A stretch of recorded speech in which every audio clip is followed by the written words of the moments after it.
Hello, Tattoo Jared here, and as promised, this is step one of the seductive process in Robert Greene's The Art of Seduction. The first step: choose the right victim. Everything depends on the target of your seduction. Study your prey thoroughly and choose only those who prove susceptible to your charms. The right victims are those for whom you can fill a void, who see in you something exotic. They are often isolated, or at least somewhat unhappy, perhaps because of recent adverse circumstances, or can easily be made so, for the completely contented person is almost impossible to seduce. The perfect victim has some natural quality that attracts you. The strong emotions this quality inspires will help make your seductive maneuvers seem more natural and dynamic. The perfect victim allows for the perfect chase. Preparing for the hunt. The young Bacchante de Valmont was a notorious libertine in the Paris of the 1770s, the ruin of many a young girl, and the ingenious seducer of the wives of illustrious aristocrats. But after a while, the repetitiveness of it all began to bore him. His successes came too easily. So one year, during the sweltering, slow month of August, he decided to take a break from Paris and visit his aunt at her chateau in the provinces. Life there was not what he was used to. There were country walks, chats with the local vicar, card games. His city friends, particularly his fellow libertine and confidant, the Marquis de Mertuel, expected him to hurry back. There were other guests at the chateau, however, including the Presidente de Tourvel, a 22-year-old woman whose husband was temporarily absent, having work to do elsewhere. The Presidente had been languishing at the chateau, waiting for him to join her. Valmont had met her before. She was certainly beautiful, but had a reputation as a prude who was extremely devoted to her husband. She was not a court lady. Her taste in clothing was atrocious. She always covered her neck with ghastly frills, and her conversation lacked wit. For some reason, however, far from Paris, Valmont began to see these traits in a new light. He followed her to the chapel, where she went every morning to pray. He caught glimpses of her at dinner, or playing cards.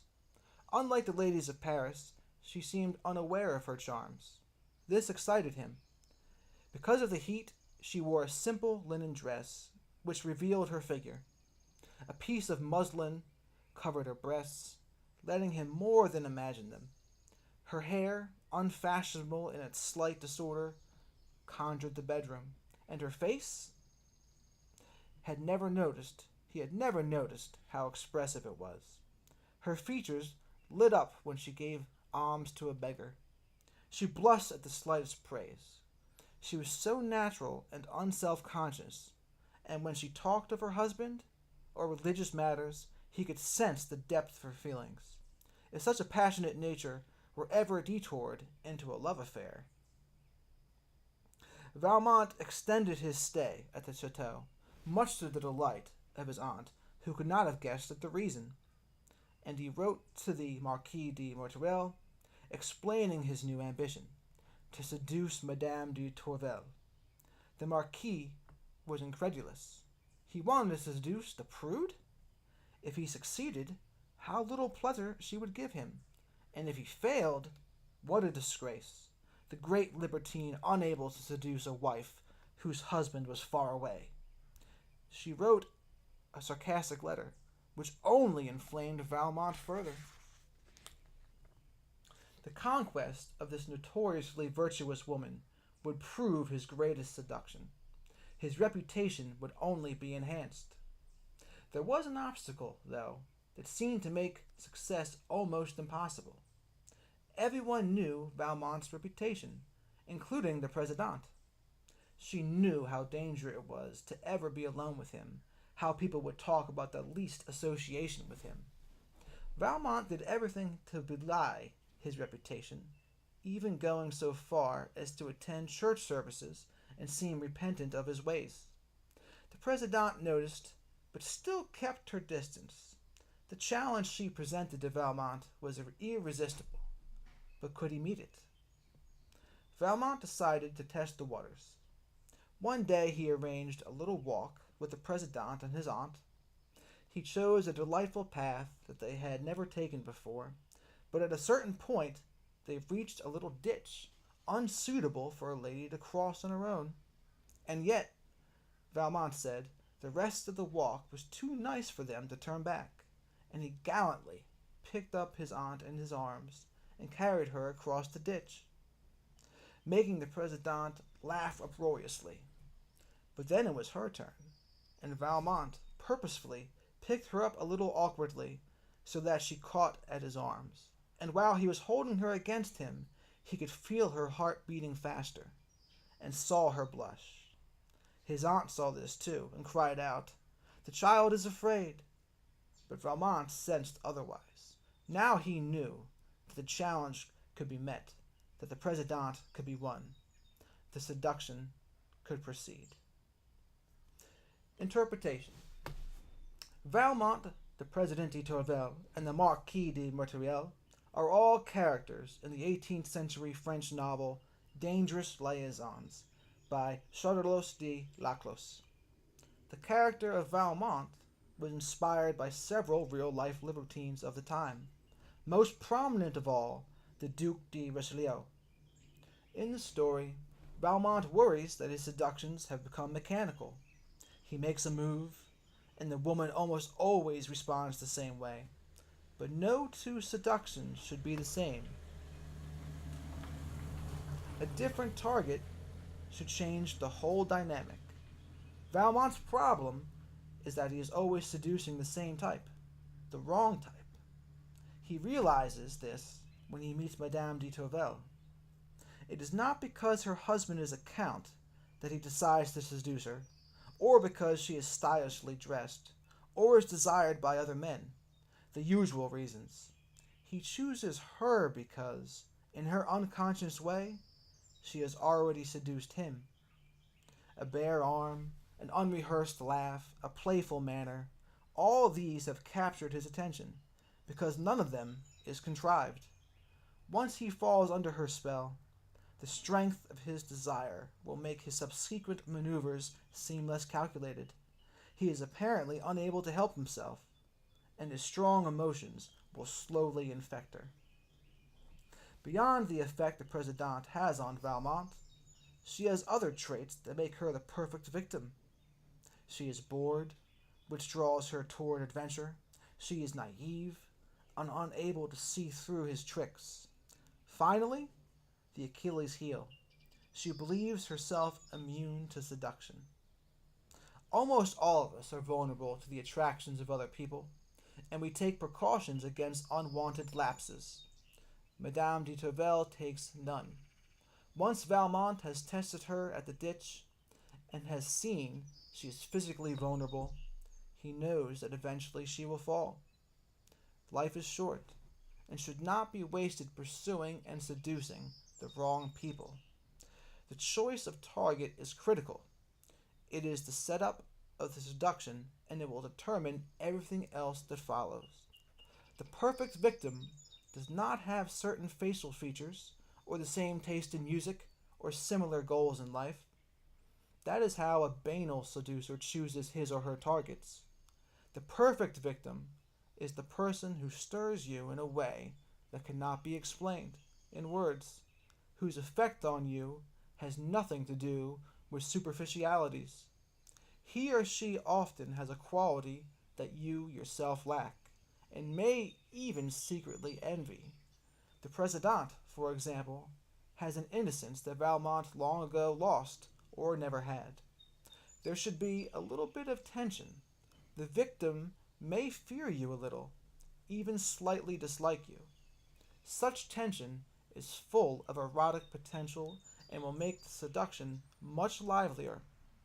Be more creative in choosing your prey, and you will be rewarded with a more exciting seduction. Of course, it means nothing if the potential victim is not open to your influence. Test the person first. Once you feel that he or she is also vulnerable to you, then the hunting can begin. It is a stroke of good fortune to find one who is worth seducing. Most people rush ahead, become engaged, or do other stupid things, and in a turn of the hand, everything is over, and they know neither what they have won nor what they have lost. Søren Kierkegaard. Keys to seduction. Throughout life, we find ourselves having to persuade people, to seduce them. Some will be relatively open to our influence, if only in subtle ways, while others seem impervious to our charms. Perhaps we find this a mystery beyond our control. But that is an ineffective way of dealing with life. Seducers, whether sexual or social, prefer to pick the odds. As often as possible, they go toward people who betray some vulnerability to them and avoid the ones who cannot be moved. To leave people who are inaccessible to you alone is a wise path. You cannot seduce everyone. On the other hand, you must actively hunt out the prey that responds the right way. This will make your seductions that much more pleasurable and satisfying. How do you recognize your victims? By the way they respond to you. You should not pay so much attention to their conscious responses. A person who is obviously trying to please or charm you is probably playing to your vanity and wants something from you. Instead, pay greater attention to those responses outside conscious control. A blush, an involuntary mirroring of some gesture of yours, an unusual shyness, even perhaps a flash of anger or resentment. All of these show that you're having an effect on a person who is open to your influence. Like Valmont, you can also recognize the right targets by the effect they are having on you. Perhaps they make you uneasy. Perhaps they correspond to a deep-rooted childhood ideal, or represent some kind of personal taboo that excites you, or suggest the person you imagine you would be if you were the opposite sex. When a person has such a deep effect on you, it transforms all of your subsequent maneuvers. Your face and gestures become more animated. You have more energy. When victims resist you, as a good victim should, you in turn will be more creative, more motivated to overcome their resistance. The seduction will move forward like a good play. Your strong desire will infect the target and give them the dangerous sensation that they have a power over you. Of course, you are the one ultimately in control, since you are making your victims emotional at the right moments, leading them back and forth. Good seducers choose targets that inspire them, but they know how and when to restrain themselves. Never rush into the waiting arms of the first person who seems to like you. That is not seduction, but insecurity. The need that draws you will make for a low-level attachment, and interest on both sides will sag. Look at the types you have not considered before. That is where you will find challenge and adventure. Experienced hunters do not choose their prey by how easily it is caught. They want the thrill of the chase, a life-and-death struggle. The fiercer, the better. Although the victim who is perfect for you depends on you, certain types lend themselves to a more satisfying seduction. Casanova liked young women who were unhappy or had suffered a recent misfortune. Such women appealed to his desire to play the savior, but it also responded to necessity. Happy people are much harder to seduce. Their contentment makes them inaccessible. It is always easier to fish in troubled waters. Also, an air of sadness is itself quite seductive. Genji, the hero of the Japanese novel The Tale of Genji, could not resist a woman with a melancholic air. In Kierkegaard's book The Seducer's Diary, the narrator, Johannes, has one main requirement in his victim. She must have imagination. That is why he chooses a woman who lives in a fantasy world, a woman who will envelop his every gesture in poetry, imagining far more than is there. Just as it is hard to seduce a person who is happy, it is hard to seduce a person who has no imagination. For women, the manly man is often the perfect victim. Mark Antony was of this type. He loved pleasure, was quite emotional, and when it came to women, found it hard to think straight. He was easy for Cleopatra to manipulate. Once she gained a hold on his emotions, she kept him permanently on a string. A woman should never be put off by a man who seems overly aggressive. He is often the perfect victim. It is easy, with a few coquettish tricks, to turn that aggression around and make him your slave. Such men actually enjoy being made to chase after a woman. Be careful with appearances. The person who seems volcanically passionate is often hiding insecurity and self-involvement. This was what most men failed to perceive in the 19th century courtesan Lola Montez. She seemed so dramatic, so exciting. In fact, she was a troubled, self-obsessed woman, but by the time men discovered this, it was too late. They had become involved with her and could not extricate themselves without months of drama and torture. People who are outwardly distant or shy are often better targets than extroverts. They are dying to be drawn out, and still waters run deep. People with a lot of time on their hands are extremely susceptible to seduction. They have mental space for you to fill. Giulia d'Aragona, the infamous 16th century Italian courtesan, preferred young men as her victims. Besides the physical reason for such a preference, they were more idle than working men with careers, and therefore more defenseless against an ingenious seductress. On the other hand, you should generally avoid people who are preoccupied with business or work. Seduction demands attention, and busy people have too little space in their minds for you to occupy. According to Freud, seduction begins early in life, in our relationship with our parents. They seduce us physically, both with bodily contact and by satisfying desires such as hunger, and we in turn try to seduce them into paying us attention. We are creatures by nature vulnerable to seduction throughout our lives. We all want to be seduced. We yearn to be drawn out of ourselves, out of our routines, and into the drama of Eros. And what draws us more than anything is the feeling that someone has something we don't, a quality we desire. Your perfect victims are often people who think you have something they don't, and who will be enchanted to have it provided for them. Such victims may have a temperament quite the opposite of yours, and this difference will create an exciting tension. When Jin Qing, later known as Madame Mao, first met Mao Zedong in 1937 in his mountain retreat in western China, she could sense how desperate he was for a bit of color and spice in his life. All the camps women dressed like the men, and abjured any feminine finery. Zhang had been an actress in Shanghai, and was anything but austere. She supplied what he lacked, and she also gave him the added thrill of being able to educate herself in communism, appealing to his Pymaglian complex, the desire to dominate, control, and remake a person. In fact, it was young Qing who controlled her future husband. The greatest lack of all is excitement and adventure, which is precisely what seduction offers. In 1964, the Chinese actor Shai Peipu, a man who had gained fame as a female impersonator, met Bernard Boriscout, a young diplomat assigned to the French embassy in China. Boriscout had come to China looking for adventure, and was disappointed to have little contact with Chinese people.